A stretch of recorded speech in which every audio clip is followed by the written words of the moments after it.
নমস্কার বন্ধুরা, আজকে কথা বলবো খিদে নিয়ে। যে খিদেটা ছাড়া আমাদের বেঁচে থাকাটা দুষ্কর। আমরা দুর্বল হয়ে যাব, হাঁটাচলা করতে পারবো না, কথা বলতে পারবো না। অর্থাৎ খিদে চাই। আর খিদে মানে আমাদের খেতে হবে এবং খাদ্য গুণযুক্ত খাবার খেতে হবে, সহজপাচ্য খেতে হবে, সহজ সরল খাবার খেতে হবে, শাকসবজি, ফলমূল খেতে হবে, এটাই আমরা জানি। কিন্তু এর বাইরে আমরা যে অতিরিক্ত ইচ্ছে মতো মুখরোচক বানিয়ে যে খাবারগুলো খাই, ভালো লাগে, কিন্তু সেখান থেকে যে ক্ষতিগুলো আমরা করে ফেলি আমাদের অজান্তে, আমি ঠিক সেখান থেকেই আজকে কথা বলবো। খিদে নষ্ট হয়ে যায় কেন? খাবার ইচ্ছে থাকে না, গা বমি করে, কেন করে? সেটার জন্যই আজকের এই ভিডিও। মুখরোচক ছাড়া যখন খাবার ইচ্ছে হয় না, তখনই বুঝতে হবে সামনে আমাদের বড় কোনো রোগ সমস্যা দাঁড়িয়ে রয়েছে। যে কোনো মুহূর্তে আমার শরীরের মধ্যে সেটা প্রবেশ করবে বা করে গেছে, তবেই আমার খিদে কমেছে।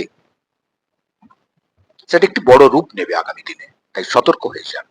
বন্ধুদেরকে অনুরোধ করব, সতর্ক হয়ে যান। ভাজা পোড়া তেলযুক্ত মশলাযুক্ত রিচ খাবার, প্যাকেটজাত খাবার বাচ্চাদের তো দেবেন না, এবং বাড়িতেও ফাস্ট ফুড প্রতিদিন বানিয়ে বানিয়ে খাবার চেষ্টা করবেন না। কারণ পাকস্থলীতে যে উৎসেচক খিদে পেয়েছে বলে আমাদেরকে জানান দেয়, তার নাম হলো গ্রেনিল। আর এই গ্রেনিল যখন সত্যি অসুস্থ হয়ে পড়ে, নিঃসরণ কমে যায়, ক্ষরণ কমে যায়, আমাদের খিদে কমে যায়, দরকার হয়ে পড়বে একটি ভেষজ, যে ভেষজটি অত্যন্ত গুরুত্বপূর্ণ ভূমিকা নেয়, মশলাতেই কাজে লাগে। সেই উৎসেচকটি হলো আমাদের পরিচিত আদা।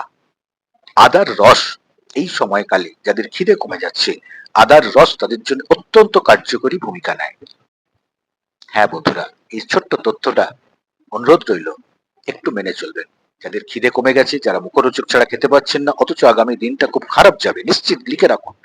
বড় কিছু রোগ অপেক্ষা করছেই করছে। সেটা আলসারও হতে পারে, আর অন্য কিছু হতে পারে, অর্শ হতে পারে। আদা এই সমস্যা থেকে আমাদেরকে বের করে আনতে পারে। আদার মধ্যে এই ক্ষমতাটা রয়েছে, এই গুণটা রয়েছে। আদার মধ্যে যে মেডিসিনাল প্রপার্টিসটা রয়েছে, সেটা হলো জিঞ্জারন। জিঞ্জারন মেডিসিনাল এই প্রপার্টিসটাই আমাদেরকে উপকার দেয়, আমাদের ওই খিদের প্রবণতাটাকে বাড়িয়ে দেয়, অর্থাৎ গ্রেনিলের নিঃসরণটাকে বাড়ায়, এবং আমরা খিদে অনুভব করি, আমরা খাই, এবং জোরালো খিদে আসে যখন আমাদের মুখরোচক ছাড়াই ডাল ভাত সবজি ফল মূল দুধ যা দেবে তখন গপাগপ খেয়ে নিই। দিতে দেরি হলে রেগে যায়। এই হলো খিদে। আর এই খিদেটা পেতে হলে, যখন নষ্ট হয়ে যাবে তারপর ফিরে পেতে হলে, বন্ধুরা আদার রসকে ব্যবহার করবে। আদার রস 1 চামচ, বড়দের 1 চামচ, ছোটদের হাফ চামচ, আরো ছোট হলে তাদের জন্য সিকি চামচ, অর্থাৎ ওই 10-15 ফোঁটা আদার রসকে নিগড়ে নিয়ে চামচে নিয়ে একটু জল দিয়ে খাইয়ে দিন। কিছুদিন করতে থাকুন, খিদেটা ফিরে আসবে। সেই সঙ্গে রিচ খাবার, মুচমুচে প্যাকেটজাত খাবার থেকে দূরে রাখুন বাচ্চাদের, আর নিজেরাও রিচ খাবার থেকে সরে আসুন। মাছ মাংস এগুলো একটু কমিয়ে ফেলে ফলমূল শাকসবজি স্যালাডের ওপর জোর দিয়ে দিন, ডালের ওপর জোর দিন, দুধের ওপর জোর দিন। বন্ধুরা, পড়াশোনার জানা ছেলেমেয়েরা যারা করছে, এরকম ছেলেমেয়েরা যে বাড়িতে রয়েছে, তাদের খাওয়া দাওয়ার দিকে অবশ্যই নজর দেবেন। তাহলে ছেলেমেয়ের ভবিষ্যৎ নিয়ে অন্তত একটু নিশ্চিন্ত হতে পারবেন। খাওয়া দাওয়া যদি ঠিক না করেন, ফুড ভ্যালু যদি তাকে, সুষম খাবার যদি তাকে ঠিক না দেন, শুধু রিচ খাবারের দিকে যদি নজর থাকে, পোড়া ঝাল মশলায় যদি নজর থাকে ফাস্ট ফুডে, তাহলে কিন্তু পড়াশোনার 12টা বাজবেই বাজবে, এটা নিশ্চিত থাকুন। এবং আগামী দিনে বড় কিছুও দেখা দিতে পারে, এটা অসম্ভব কিছু নয়।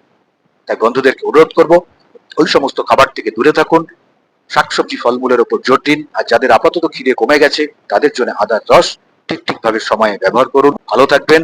আবার কথা হবে। আমার ভিডিওগুলো দেখার অনুরোধ রইল। সেই সঙ্গে সাবস্ক্রাইব করে আমার পাশে থাকুন আরো ভালো ভালো ভিডিও দেখার জন্য। ভালো থাকবেন। ধন্যবাদ।